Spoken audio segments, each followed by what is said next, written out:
Welcome to But Are There Dragons, a podcast where two friends pick a book at least one of them hasn't read and talk about it. I'm your host, Kritter. And I'm your host, Jess. And we're here to talk about Book 6 of the Dungeon Crawler Carl series, The Eye of the Bedlam Bride, Part 1 for Season 7, Episode 11 of But Are There Dragons. How does it feel, Jess? Feels good. Feels crazy. Season 7's big. Season 7's really big. Episode 11. Yeah, I think this is possibly, we're finally in our biggest season yet. I mean, it's inevitably going to be easily our biggest season, but I don't know if we have more than 11 episodes in any other season. I'd have to go back. I don't think we did because with Lord of the Rings, we broke it up by book. Yeah, and they were all about maybe 10-ish, I think, if I remember. But anyways, all that's to say, we're excited to be talking about The Eye of the Bedlam Bride, loving Dungeon Crawler Carl so far, and we have a very special guest today who has read all of the Dungeon Crawler Carl series, though he knows to keep it spoiler-free after this current segment, so never fear. Welcome, Hot Sauce Steve. Hi, Kritter XD. Hi, Jessica the guy. Channeling my best princess donut there. Hi, Steve. Hi, Steve.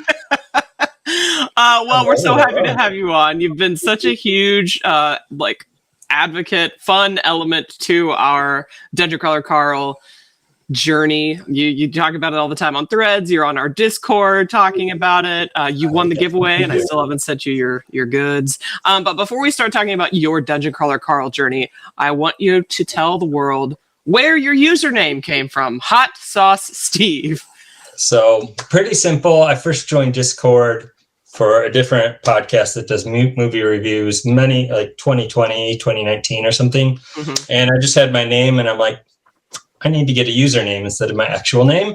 Mm-hmm. I like hot sauces and started a hot sauce challenge, just like the show Hot Ones twice a year. So why not go Hot Sauce Steve? Hot Sauce Steve. It's got a great ring to it, honestly. Actual hot sauce. Yep. Okay, so, and before Jessica starts grilling you about your Dungeon Crawler Carl history, I know you chose this outfit specifically for the recording, so give us I have like 20 shirts. I picked my Samantha tank top because you guys have pointed out I love Samantha. Yes. And I wore my Carl cosplay shorts there. So you have For any of our listeners, the tank top's got a great kind of image of Samantha's head with the abbreviations IWKYM, which is, as we all know, I will kill your mother. And then Rocket, some really nice white boxers with red hearts in true Carl fashion. Yes. So do you have a full Carl cosplay? They are short, not boxers, because I am working on a cosplay for the Renaissance Festival. Oh, nice. Despite not having hair, it'll still work out. It'll still work out for sure. There's always a wig if you want to go full Carl. Doesn't his hair get longer and longer? I feel like I've seen book covers where his hair is like flapping in the wind. I guess maybe that's a spoiler. I'm not going to say anything about hair conditions that have not happened in the first half of this book. Okay, fair enough. All right, Jessica, take it away. Okay, so Steve, we're so happy to have you. I try to do just a little light grilling at the beginning, show your credentials at the door, how you ended up here. So it's really easy stuff, just your DCC origin story, anything along the lines of who introduced you to it, how many times you've read it through, and what is your favorite chosen way to consume DCC? Are you audio, physical, Kindle, all, some? However you want to approach those questions. We'll start there with that last question because audiobooks. So a couple of years ago, Daniel Green, I watched his videos. He was really promoting Dungeon Crawler Carl. And then in November 24, my dad passed away. So I live in Minnesota and I had to drive back to Michigan. So I put the first book on the car ride and just did it. It's like an 11 or 12-hour drive, depending on how many stops. So I did the first book there. And then on the way back home, I did the second book. Then we were flying back. I was flying back with my daughter because I had to pick her up. And then I did the third book, Wind and Truth, which is coming out. I'm also a big, as you can tell, Wheel of Time fan here. And then Cosmere as well. So I had to pause for Wind and Truth. And then I just did the other three books right away. Had to wait for this Inevitable Rune a couple months. And then when Parade of Horribles came out a couple months ago. I consumed it in 3 days. Nice. And then I am on his Patreon as well. So I have read the prologue to book 9 as well. 'Cause he has the Wow. prologue, and you could vote for Mordecai's form on that floor. And so when you say his Patreon, do you mean that Matt Dinniman has a Patreon? Matt Dinniman releases the chapters as he writes them on the Patreon. So once you are all caught up, if you go on the Patreon, it's no Jeff Hayes reading it, but you can read the chapters before the book releases. Wow. Awesome. I had heard noises about you know it. how it ends because I love spoilers. Another name is Spoiler Steve. So I read the last couple chapters and the epilogue before Prey of Horribles came out. Nice. Mhm. Awesome. And I've read the full series once. I reread This Inevitable Ruin before Prey of Horribles came out. And then this will be my second time reading either Bedlam Bride. Just make sure you have a baby seal when you read it. As the cover of the book says once you take the jacket off. Nice. I always forget to look under the covers, but yeah, every time I've taken the Also jackets off. important, especially because in book 8 it starts to bleed into it. The behind backstage at the Pineapple Cabaret, I would say read those chapters before book 8 because stuff in book 8, those are kind of important to it. And those are chapters that are only in the physical copies, Only right? in the physical books because he self-published, and then when he went to a traditional publisher, they wanted something special just for their books. So he wrote those bonus chapters, so you can only get them in the hardcovers. Good to know. I had heard of them. I wasn't sure what they were. For a household of complete DCC nuts, we own 0 physical copies in this house. So that's probably the next bit of shelf fodder that I will be acquiring. Yeah. I didn't actually even know that they were in there when I bought them. I didn't know there's anything special. I'm like, I have the complete Wheel of Time, of course. I have some Cosmere, but most of the books came out after I started switching to audiobooks. So I don't have all the Cosmere books, but I was like, I'm getting all the DCC books.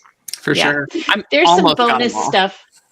Almost. Yeah. I think I'm missing And I can see it. Good job. Yeah. And the chapters are they're not that long. And to maybe take you 10 minutes to read the chapter. So Nice. I suppose I can do that, even though I am pretty much audiobooks through and through at this point in my life. Besides this and the Patreon, I've only done the audiobooks. Yeah.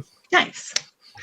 So that's our credential check. So thank you, Steve. So I'll kick it back to you, Kritter, for our But Are There updates? Sure. So we almost always pick a topic to get into that is not Dungeon Crawler Carl related, or at least related to the segment of the book that we read. And so for this episode's But Are There updates, we are going to talk about some very exciting Dungeon Crawler Carl news, which is that the TV series, live action TV series, has been green lit at Peacock. It's going to be led, showran, produced, whatever, by Seth MacFarlane, who did The Orville, which I loved. And he does Ted also on Peacock. So I don't know much about that, but if you like Ted, then this should be good news for you. And so at this point, given that news, we've got some fan casting to do, I think. And I think we need to start with the one that Steve sent me the other day, which isn't necessarily a fan cast, or is it a leak, or is it somebody pitching themselves? And that somebody is Seth Green as, can you guess if you haven't seen it? Anybody out there? Think about it. Who would you put Seth Green as first before you tell you who he's pitching himself for?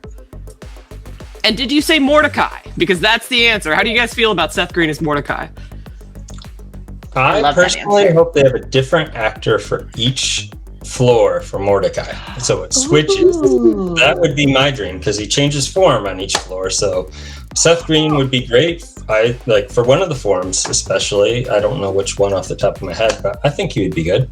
Okay, just one. Okay, changing an actor. I didn't consider that because the audiobook narrator Jeff Hayes does an amazing tweak to the characters' voices so that you can tell that he's in a different form, but he's still Mordecai, which is so impressive. Which is why I think I've seen some people say that Jeff Hayes should play Mordecai. But Seth Green, I feel like, has that capability if they decided to have him be all of them. Because I want to say, wasn't he one of the people that did Robot Chicken. Yep, he's the creator of it. Right, and so like in that, there's a lot of diversity in Robot Chicken when it comes to the characters. So I could see him doing it well, even if he maintains the character throughout the series. Jess, what do you think about it? I think it's good. I think Seth Green does good voices. So I think that there is real opportunity there for him to shine. But I also don't hate the idea of swapping it out. I don't know why, but it appeals to like the Doctor Who girl in me of seeing somebody take the mantle each time. So I kind of dig that. The comment that you make about Jeff Hayes is fun, Kritter, because the chatter that I saw is how much everybody wants Jeff Hayes to voice Donut, because we all love Donut so much. I've seen a lot of discourse around how folks really want Jeff Hayes to still do Donut's voice for the live action. I can or the AI. Or both. Or both, because the AI is non-corporeal too. Well, except I think Seth might put himself as the AI though. That would make sense, because he could do like the Radio Man, like, you know. Yes, I guess that's confusing, Seth MacFarlane, but he does really good voices too. So anybody who's like not physically visible, it could really go to him. But so Seth Green posted, and I'm just gonna like I'll probably put this over top, but you can see he posted this thing, Tales of Mordecai, and it's a bunch of the different characters that Mordecai has played in like a little cartoon. And he says, "Who's your favorite Dungeon Crawler Carl character? I'm a Mordecai guy myself, ... So I'm just like, is there something going on behind the scenes, or is he just hoping that he'll be Mordecai, you know? I've also seen Felicia Day post about it, because people are like trying to get her cast, and she's like, I am down. And then Critical Role characters we're talking to. I sent you that video on Threads. Yeah. I mean, honestly, all of those people I feel like would be fabulous in some capacity. I don't know who I would make Felicia Day, or who I don't know. Zeb. They were saying Zeb. Felicia Day would be killer at Zeb. I will say that I saw a TikTok of Laura Bailey asked to fan cast, because she's currently reading Dungeon Crawler Carl, and fan cast Marisha as Samantha. And I just love that idea, because Marisha absolutely can nail that performance, and we'll just leave it at that. So does anybody have a Carl? I did a really like on Threads. If you're on Threads, I post Dungeon Crawler Carl all the time on there. I did like the worst possible fan cast I think of, and I got so much interaction. I was like, I can't stand the guy, but Chris Pratt, I was like, it's Carl, and I was like, Roseanne Barr is Donut, and I think I put Jared Leto as Mordecai. I was thinking of the worst possible people to cast as I could. Absolute troll, but I love it. I love the trolling. It was fun. I took some edibles and did that, and was just laughing. It was great. Jess, do you have a Carl of choice? I mean, I do, but my age is really showing. I would absolutely love 2002, 2005 Jensen Ackles as Carl. You know, like but we're of an age, and I acknowledge that is not really in line with Carl's age in the story. But it's been Jensen Ackles has been my headcanon pretty much from the jump. Okay. So Carl, for anybody who doesn't remember, Carl is 27, which is why that right now would be an issue. Like current Jensen Ackles is pretty much ruled out. Somebody who I saw other people say that I also had in my head as kind of what Carl looks like physically is a character from The Wheel of Time, actually, the guy who played Galad, Callum Care. He's kind of beefy. He's a bit of a beefcake, but he's also like, I don't know, he's cute. He just, I feel like he could do it. Jess also sent me a Collider article where people fan cast Heartstopper's Kit Connor, who I will admit I had to look up, so that made me feel old. Street Fighter's Noah Centineo, but he was also in May December, and he was really good. But I don't know. Looks wise, I'm just not sure. I feel like he would be good. I mean, he's a cute guy that could work. And then Connor Story from Heated Rivalry. Are you familiar with him? I've No. heard of it. I have not partaken yet. Yeah, to me, he almost starts too rough around the edges. Like, I need Carl to be a little softy, you know? Some So other like people. Oh, go ahead. Steve from Stranger Things, if he was bulkier. If he was bulkier, maybe, yeah. Other people have said Jack Quaid, who played Huey in The Boys, but he's a little old. He is, but he is kind of like a softie, which I could get. But I also need him to be a bit of a beefcake, a soft beefcake. Right. So yeah, so a beefcake that's let himself took the summer off, an on vacation beefcake. Yeah. So, good luck casting directors picking Carl. I feel like that's the same thing as people like with Fourth Wing or ACOTAR. People are so passionate about those books that anybody that gets cast is just going to have such a hill to climb. And I think the same is going to be true for Carl. But that actually brings me to one thing that we talked about a little bit last time we talked about the TV show, which was live action. What a choice for Dungeon Crawler Carl. That's my preference, but it's just going to be really hard, I think, and very expensive. I don't know how else the cookie could crumble. Do you guys think they're going to manage it and it's going to be worth the money they're going to have to put into it? I mean, that's the only reason I will ever sign up for Peacock is when the show comes out. I have no reason to sign up for Peacock otherwise. Yeah. Okay. So yeah, if it finally gets people to subscribe to the platform, then yeah, I guess it would be worth it. It's like Apple. I'm waiting until the Cosmere comes out to sign up for Apple. Oh, see, Apple to me is like 1,000 times worth it. Like everything I've watched on Apple, and I've watched a lot on Apple, is so high quality and amazing, which is part of the reason that I am so happy with the fact that Cosmere is going there. All right, any other relevant fan cast before we move on to the Eye of the Bedlam Bride? As long as it's no one from my terrible list, I will probably be happy. Yeah, I could go for some relative unknowns too, but fan casting famous people is always fun. Yeah. Okay. Okay. All right. So I will kick us off. So we are book 6, which is amazing. We're getting closer and closer to that new book smell. Yep. So we got through part 1, which is chapters 1 through 37. And we kicked off strong. We kicked right into a new environment. And I'm going to start with you, Kritter. Mm-hmm. We get introduced to a new style of gameplay for the book series, and for me especially, to Gi cards. So we've discussed on the pod how you have a much more diverse game background than I do, and you do in fact have card-based game experience. So I was wondering how this part hit for you. It's fun. It's funny how, to me, Donut called out Yu-Gi-Oh, but I can't remember exactly what she called it, but she's like, Yugoslavia. She called it Yugoslavia. Thank you. I think I missed that in my first read through, and then in my second read through, I was like, oh, she meant Yu-Gi-Oh. It was Bakugan, and then it was Yugoslavia, and it was like a full 45 seconds of me going, oh, it's Yu-Gi-Oh, because like I never had them, but my Evil Spawn had them. And so I was like, oh, I know what those are.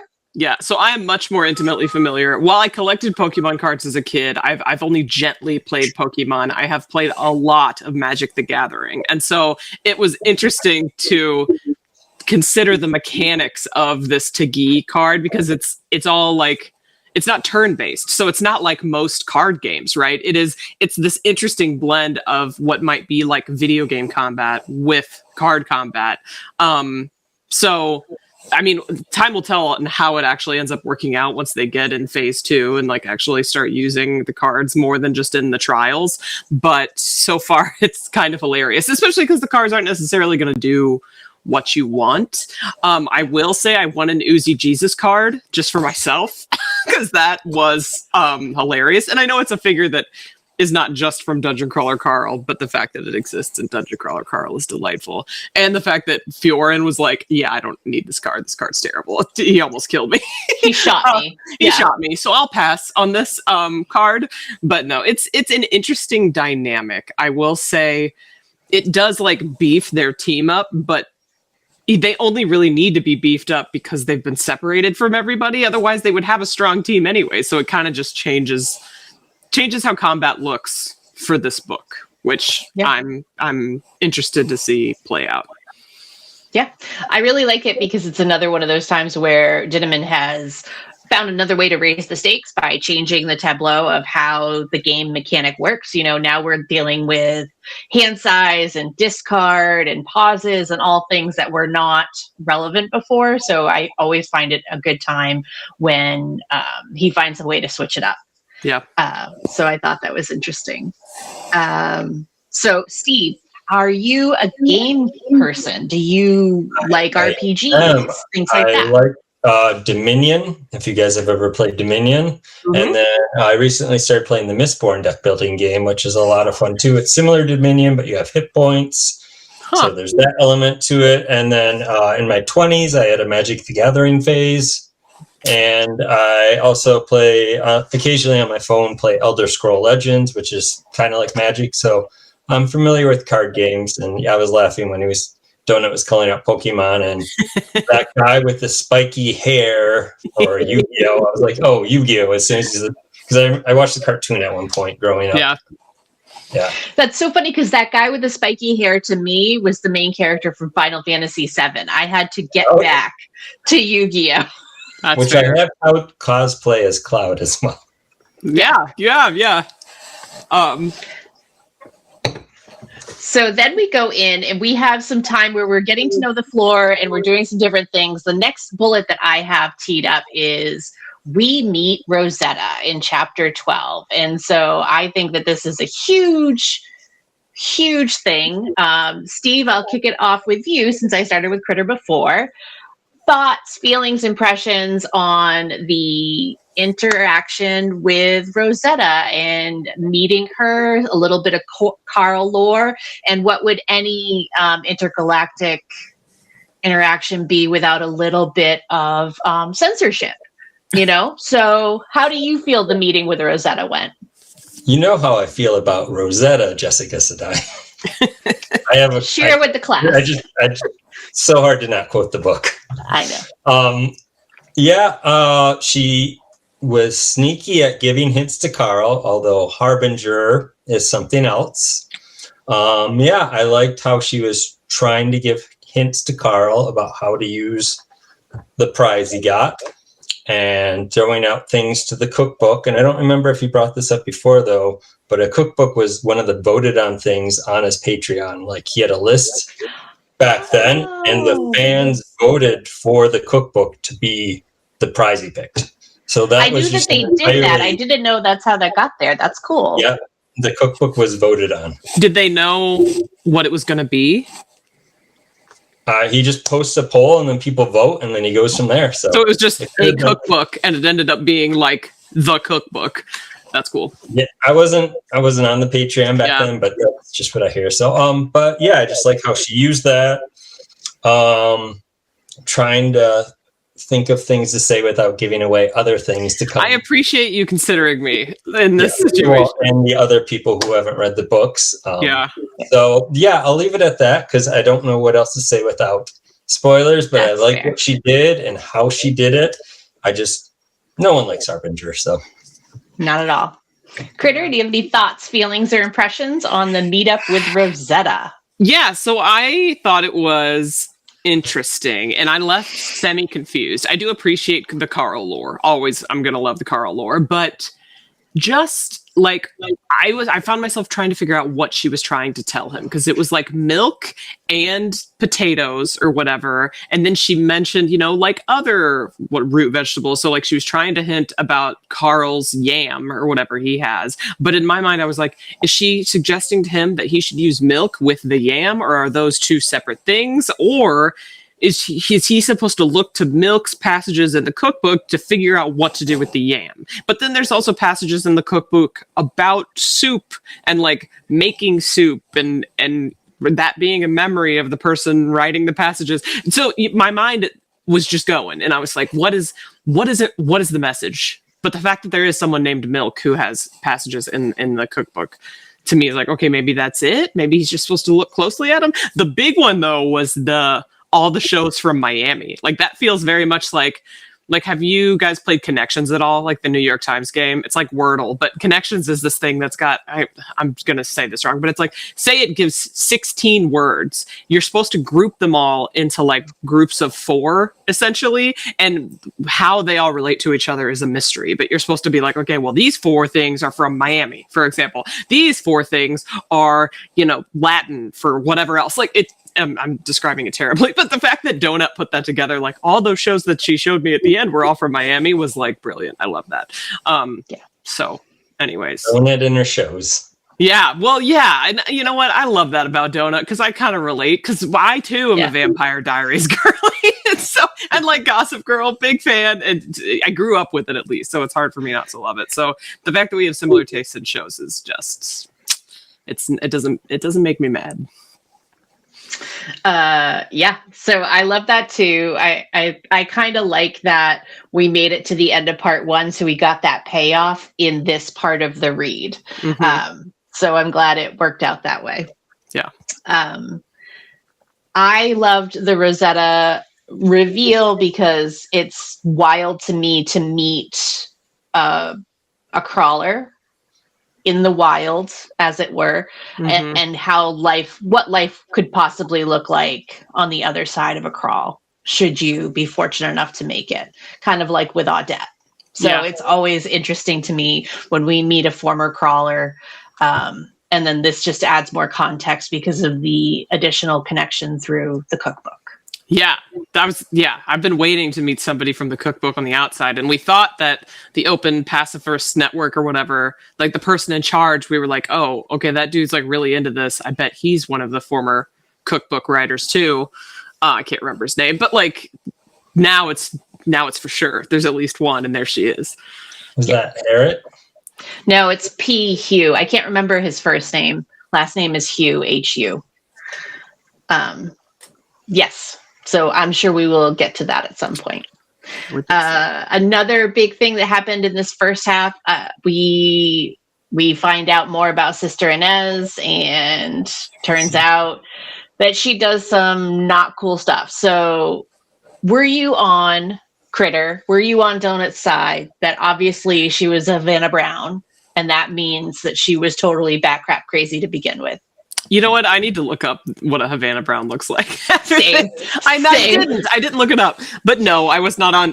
Donut has a lot of prejudices. She hates the dog, oh my gosh, Cocker Spaniels. And I have nothing against Cocker Spaniels, you know?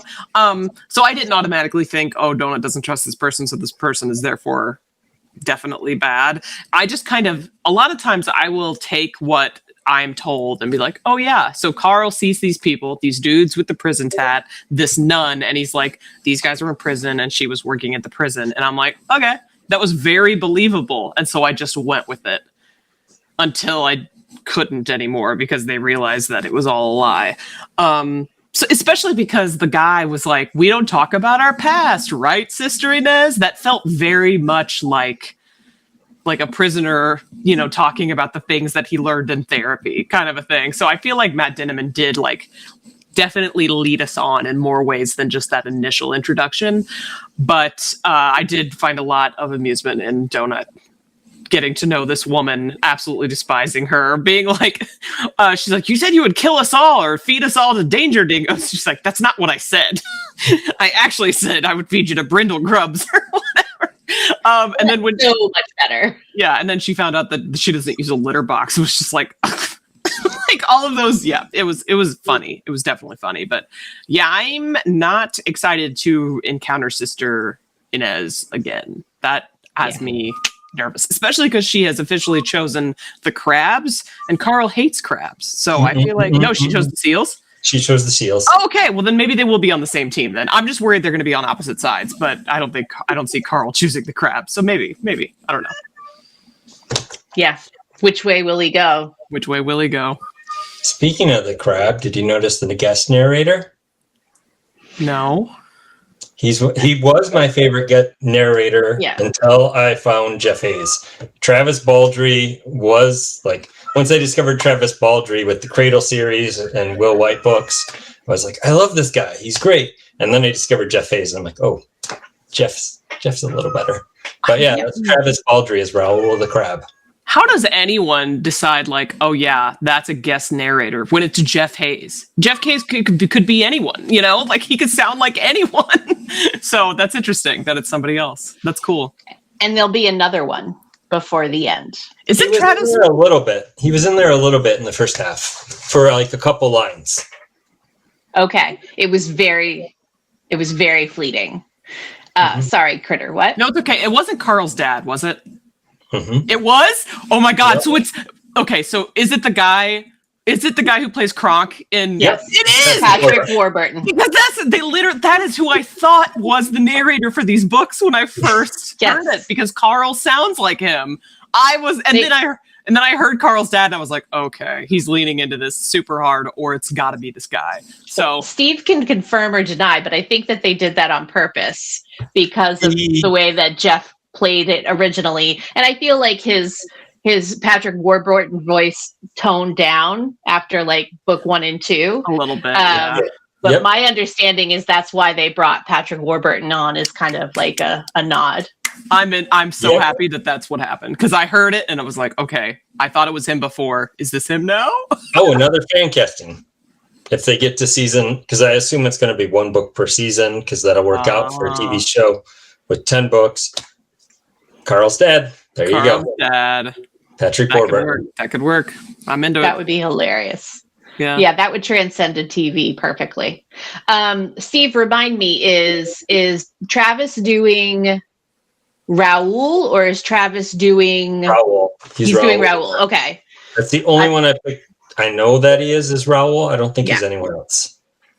That's what I thought. I just was having a brief panic. So as you go into part 2, Kritter, it'll stand out.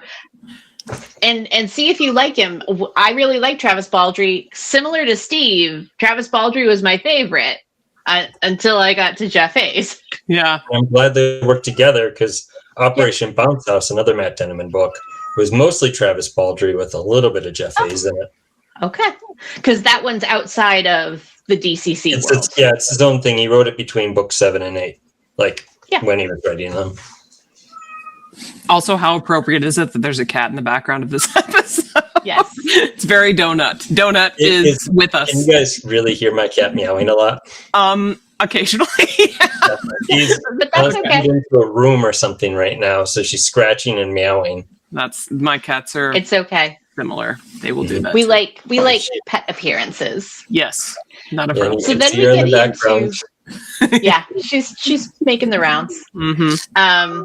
Then we get into another god plot line, right? So we see a couple of gods. We see a god as a retainer to another god. So it's Alethea and Yamaya. Yamaya, thank you.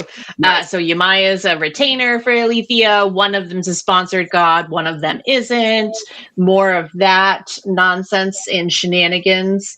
And then we get to a temple, and Carl has a very special interaction in a temple for Empress.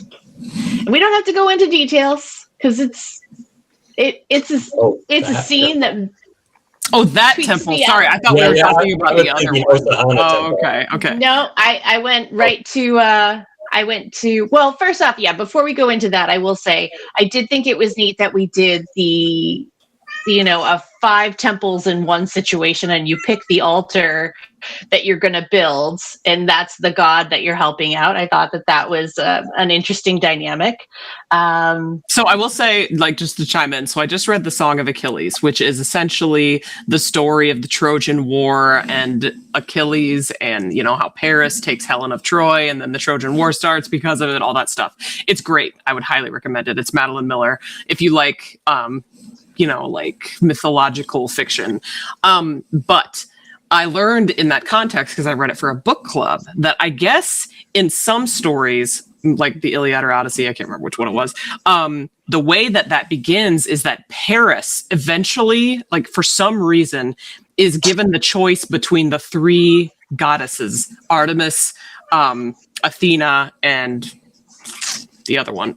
Aphrodite. Aphrodite, thank you. He's supposed to pick which one of them is like the most beautiful or whatever for some reason. And he ends up, and they all offer him a boon. And apparently Aphrodite's boon was, I'll give you the most beautiful woman in the world. And I don't remember what the other two boons were, but he chose that one. And so I learned that right around the time that I was reading this, and I was like, oh, that's kind of similar. Like, I wonder if he sampled from that kind of, I'm sure this exists in other stories, but like getting offered boons from a god in order to choose them or to worship them or to build their altar, it's apparently, a thing now in multiple properties that I've recently experienced. So I thought it was cool. It was fun too. I did appreciate the fact that Carl didn't have to betray those guys when it came to like it just like something messed up, and so they ended up worshiping. He was able to get the team to worship the god that he wanted without fully betraying anybody, I thought. But I mean, you got to stick with your own, right? So he probably would have done it regardless. And it was lightning fast changes, right? Like, so they're in that, and within a matter of seconds, he's getting messages from Kadia and literally making decisions on the fly and shooting from the hip. Gemstones are getting flown out the door. Stuff's going down, man. Yeah. And that's a lot of, for sure. And it's a lot of, and Bomo did so well. He did so good. He's like, it was not hard. I loved it. You just had rocket launchers up here. Yeah. No problem. I want to be reunited with my friend. Boom. Oh my gosh. Like, Bobo, what are you doing?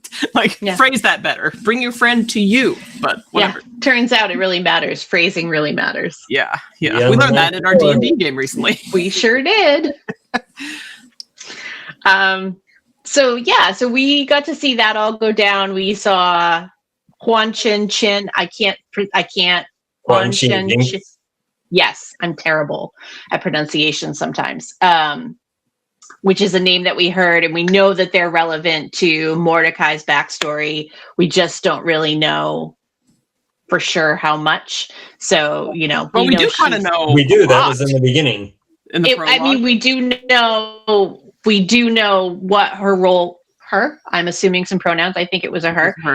In the beginning, how she was trying to shake them down for a higher percentage of Dat's money.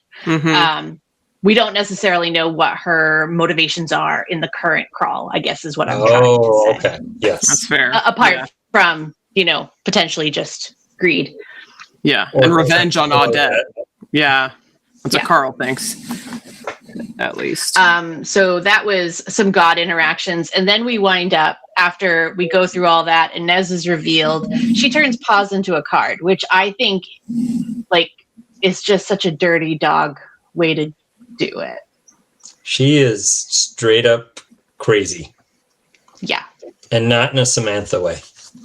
No, not in a fun way. Not in a fun way. So, and then Inez disappears, and then we wind up in the Temple of Empress with a very special interaction for Carl. And I gotta say that's one of two things in this part of the book that I was like, I didn't need that.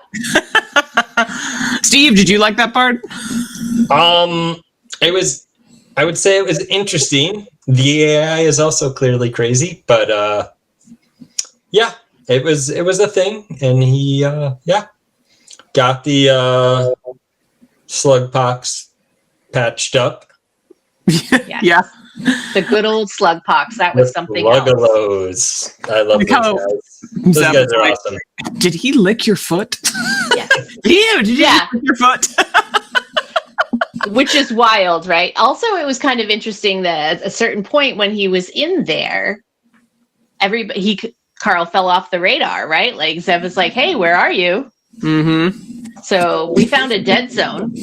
A little bit, but the AI said it would be like some of it enough to follow the story would be on the recap. So it's like, I guess just the live feed cut out, but like the recording. Okay, but the recap of him licking his toe needed to make it into the recap. Was that said, "Oh God, did he lick your foot?" Yeah.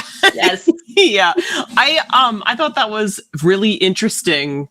Like, I didn't know the AI could become a being, right? Although I guess we kind of got a hint about that in the last book, because weren't we kind of confused about who the god was, the god that like went to get oh wow. Is that Iwata?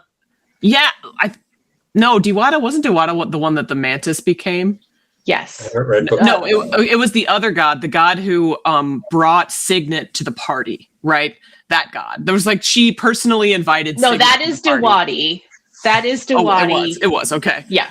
But then at the time, it was kind of like, was that the AI? Or like, was it just the AI kind of like pushing the deity to do it? Like, yeah, that was confusing to me, whether the AI like hopped into a body or not. And now that he can hop into bodies, and that is he news. Can't control gods, though. He can't control gods. Mm-hmm. Yeah, so that was the real takeaway for me for this section, was that like sponsors are riding gods, the AI can in fact find a way to be material in this plane, and that is unnerving. And you say that the AI is crazy. This is a different section of the book, but we're going to jump to it because we're talking about the AI.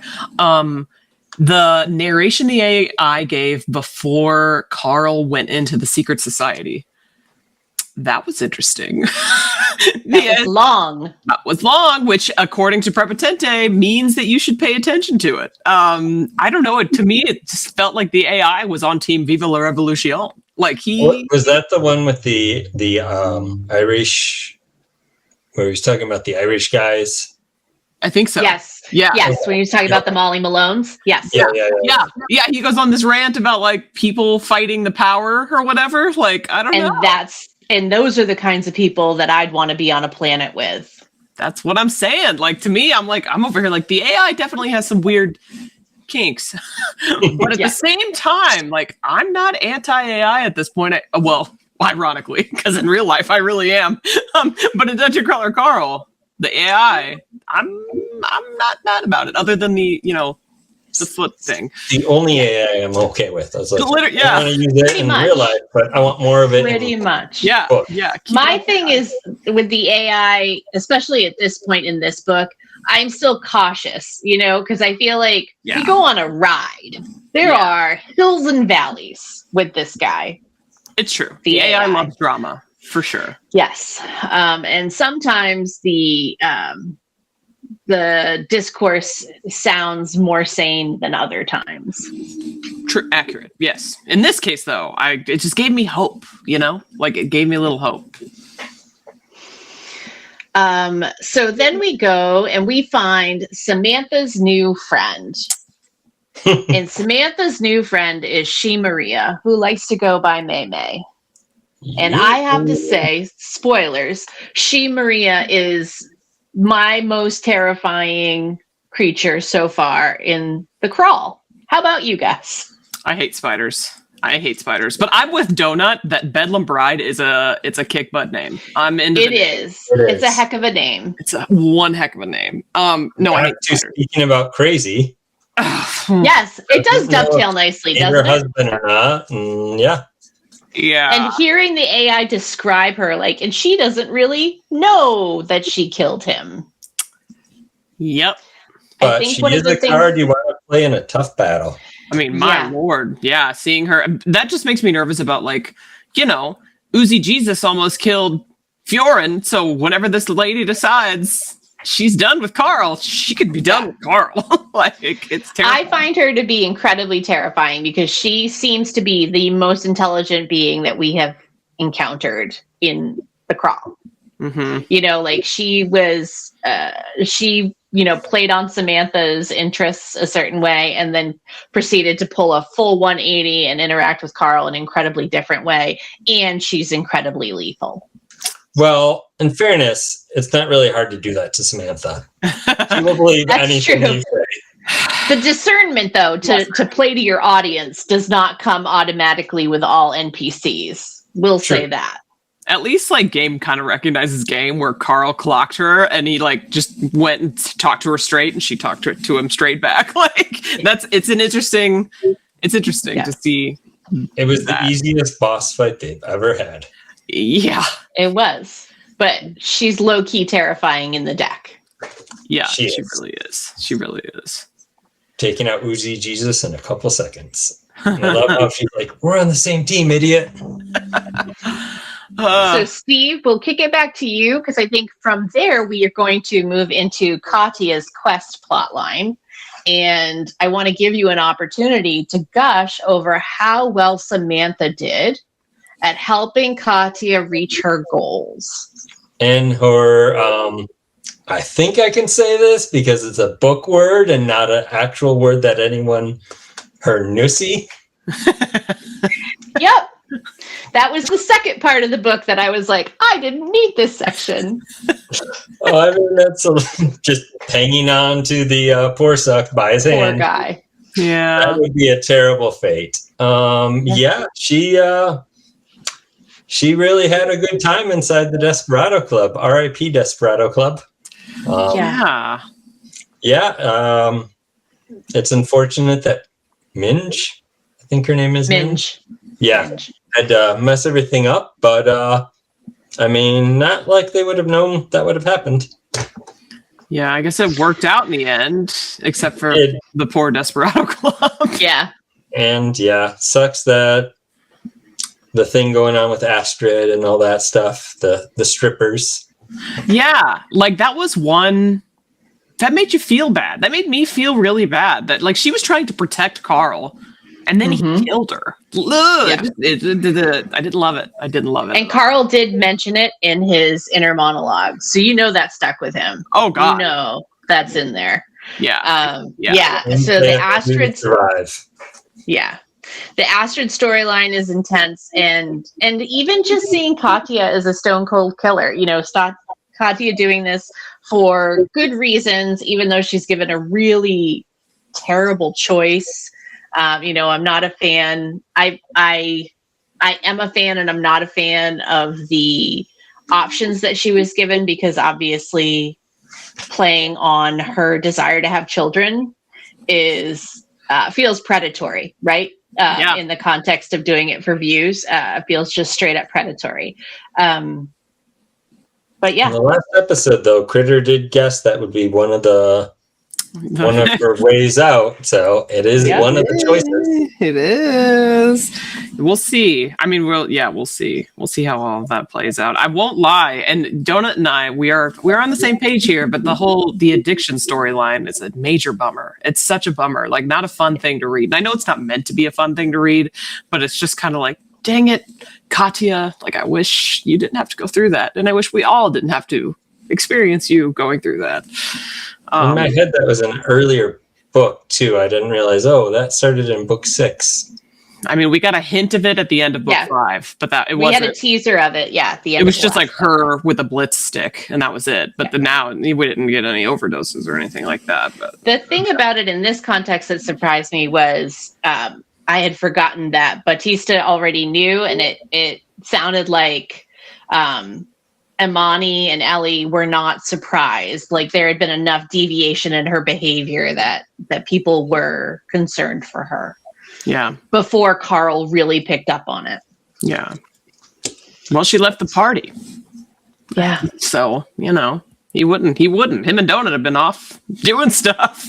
Doing the Carl and Donut life. Mm-hmm.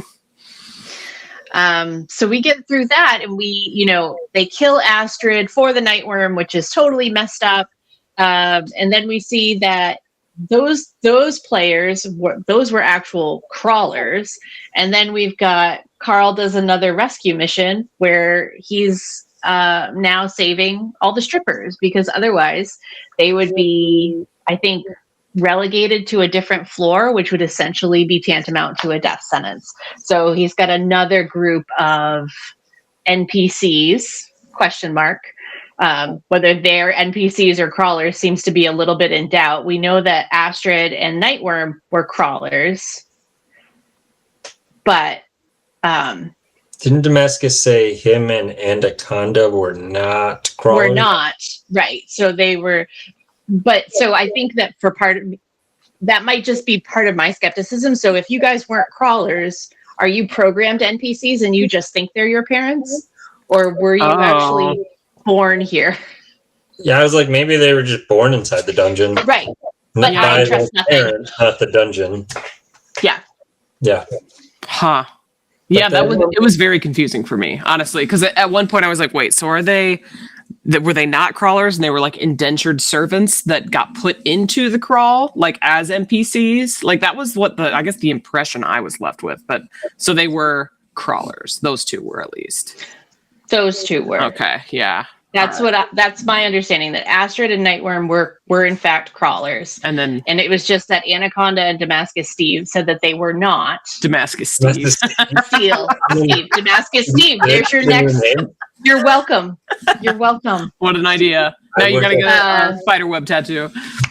Yeah. I guess I can put it on the other elbow. You can fit it. Yeah, you can fit it. Yeah. Yeah. So yeah, the whole point of that roundabout loop was that Carl saves another faction of NPCs. And characters. they have more mercenaries for faction wars. And they do have more mercenaries for faction wars. We didn't talk about that meeting. No. We can definitely talk about that meeting. We are running a little long for us, though. Hello, Juicebox. So yeah, it was cool to see Juicebox, I think. I felt like that meeting for me was all about Juicebox's moment. So I'm not going to lie. I was a big fan. I'm a big fan of them going to these meetings, even though I understand based on Zev's description that these are like administrative meetings that usually lower level people would attend.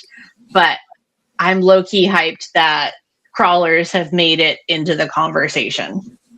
I'm curious also, another topic. I'm curious to see how Kritter thinks, because both you and I know how this goes, about Baroness Victory. What are your thoughts on her?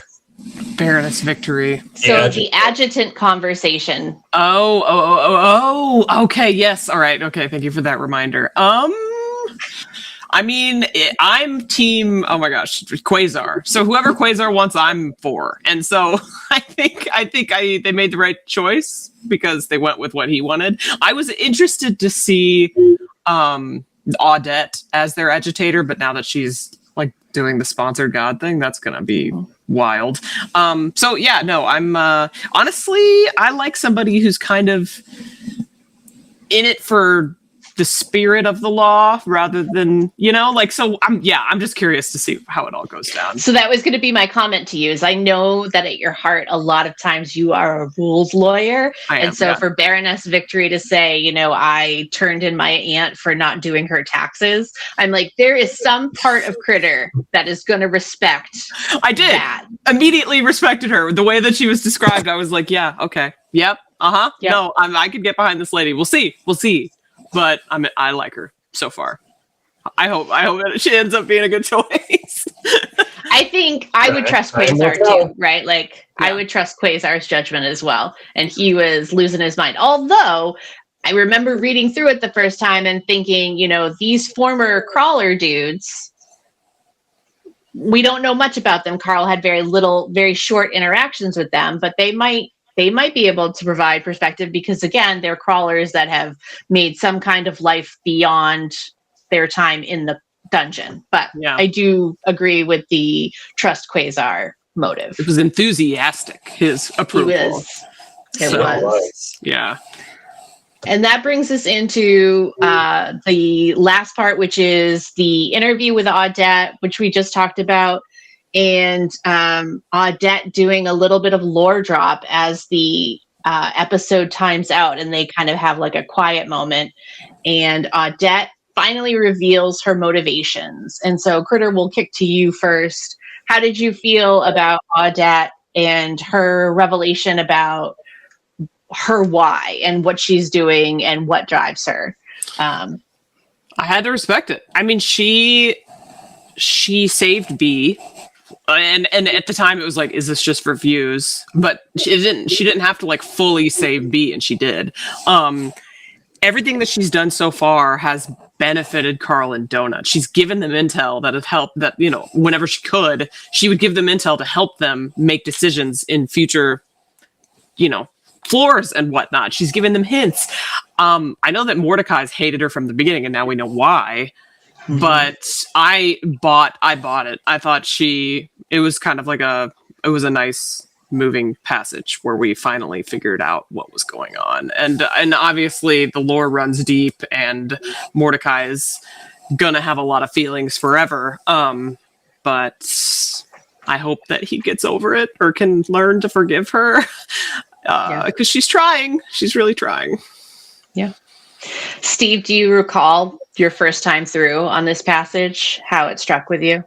I tend to believe people, so I believe what she says. Okay. There's one thing that came up for me on this reread that is not a spoiler to my knowledge because there's been no reveal associated with it for me, but just jumped off the page. I literally just re-listened to this chapter today.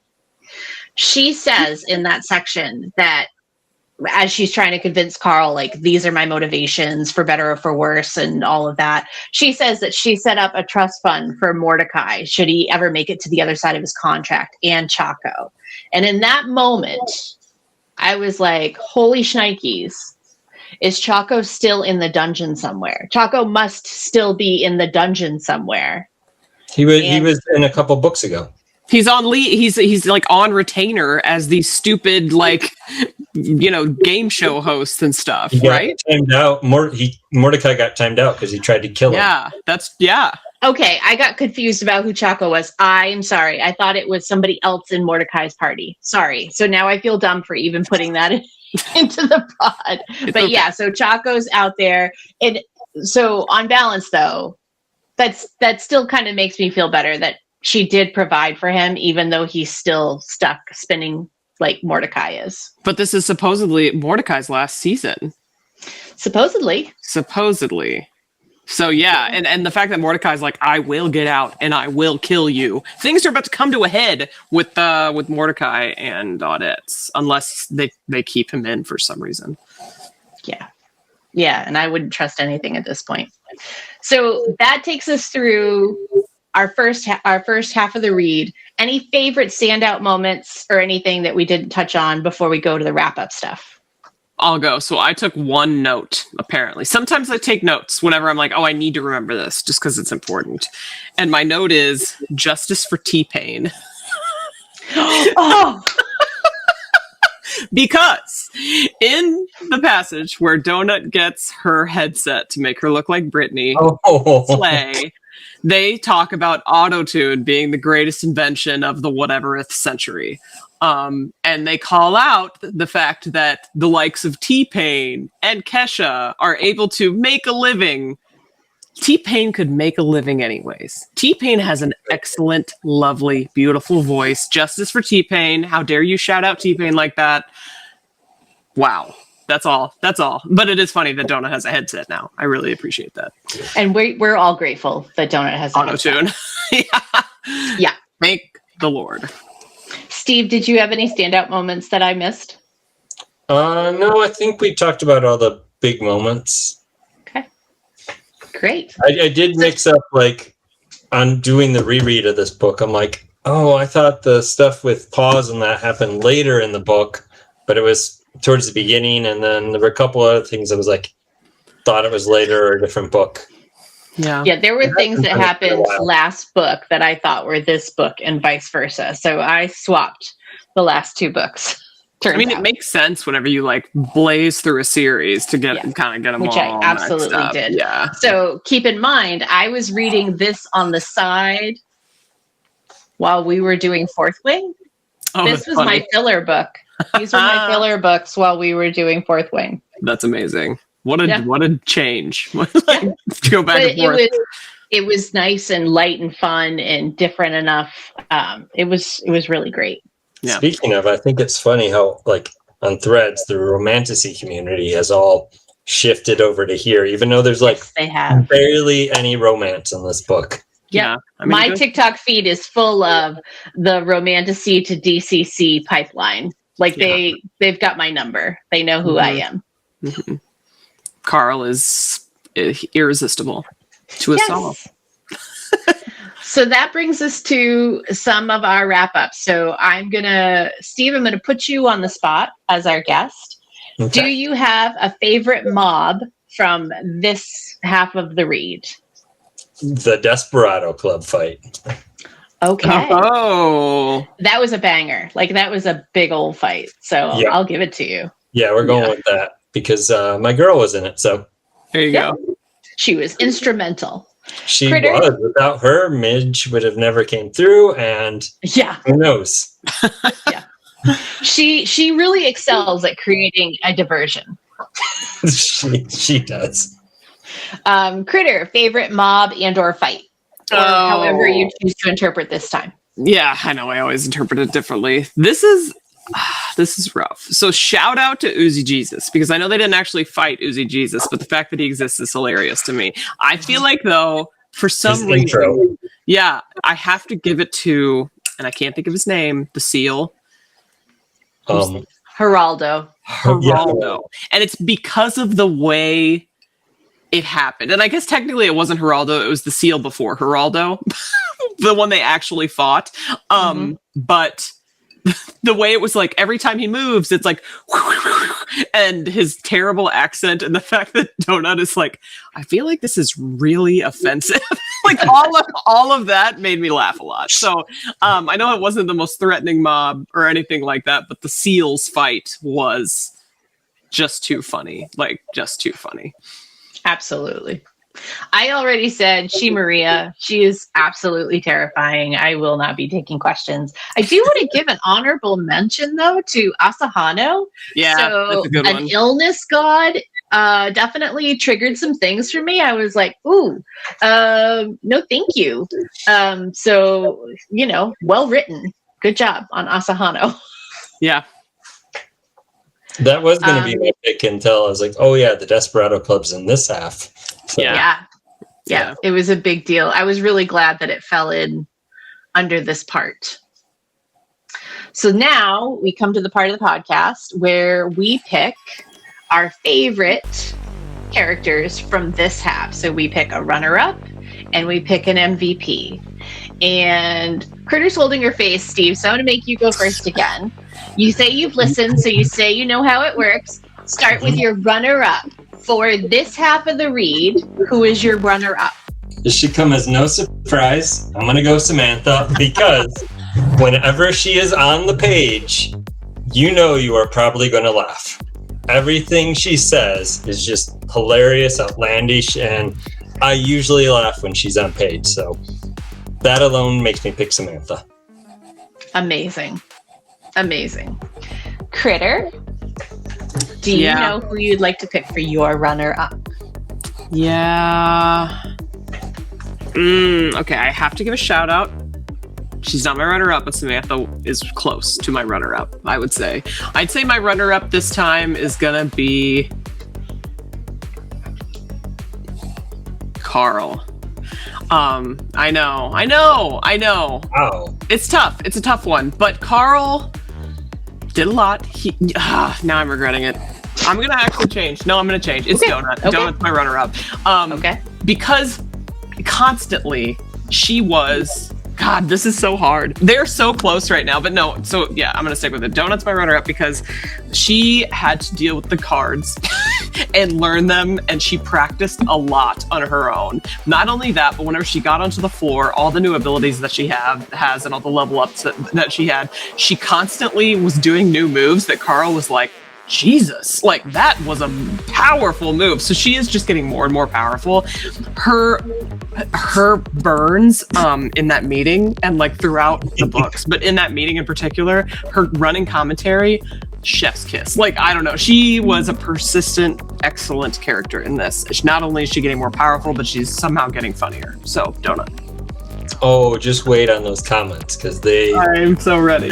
I was on the step mill doing book 8 or book 7 reread. Yeah. And there's one point where I almost fell off laughing. I believe it. She's so funny. She just keeps delivering. She does, yeah. So for me, my runner-up section is chucker block full of talented women. So I've got Juicebox and Donut and Katya. Katya was hard, but she's doing hard things, and she's not just doing it in service of herself. She's also doing it in service of Donut. And so I could not choose. I love them all. Wow. So I'm over here forcing myself to pick. No, so I picked, but I picked Juice Box because I think she's doing some real moving and shaking that's affecting the macro picture in a big way. Mm-hmm. So I stuck with Juice Box as my runner-up. Okay.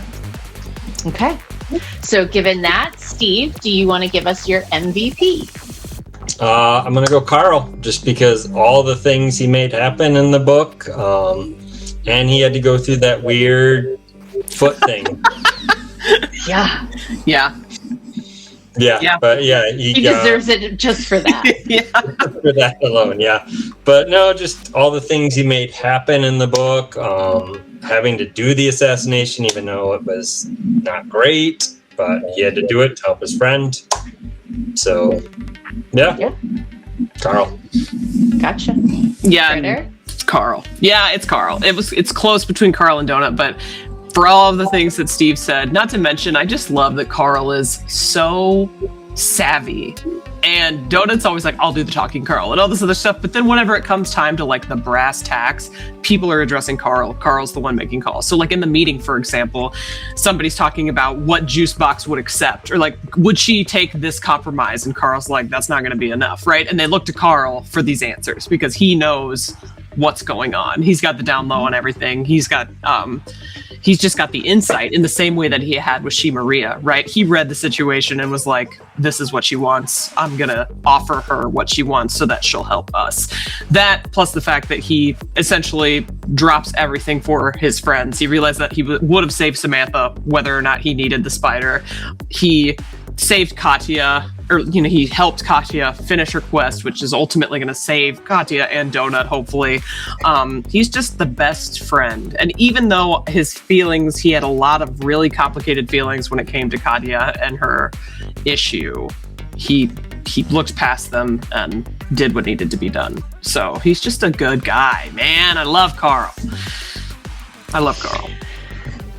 Well, it's really hard to top that, but I am also Team Carl for the first half, for all those things. He was instrumental in Katya's quest, absolutely critical in order to get that to happen and to go through successfully.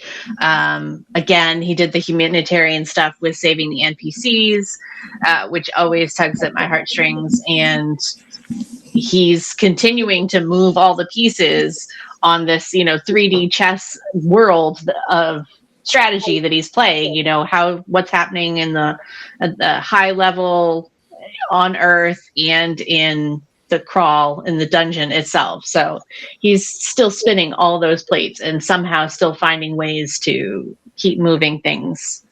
So Carl again. Carl it is. Unanimous.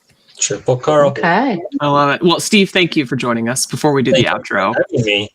It was awesome. Love the insights, love the outfit, love the tats. It's a really good vibe. And there are, in fact, dragons. And there was a dragon. Nice. Love to see it. Okay, so with that, we'll wrap it up. We're going to be finishing book 6 of Dungeon Crawler Carl. And that episode, you can look for it to drop on July 21st. Wait, not book 6. Sorry. Yeah, no, it is book 6. Book 6. It is book 6. Yes. Yep. We just had the wrong name. So sorry, we had the wrong name. We are consummate professionals over here at But Are There Dragons? Yes. So yes, we're going to finish the Eye of the Bedlam Bride, and that episode should be dropping for you on July 21st.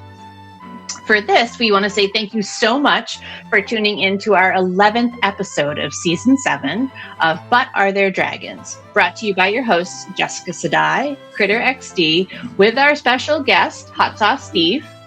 Don't forget to follow us at But Are There Dragons on YouTube, Instagram, and TikTok, and But Dragon Pods, just one T, on X. You can also find your hosts on social media as Kritter XD and Shelf Indulgence. That's it for today. New achievement, spiders. Yick. Reward, nightmares. Bye.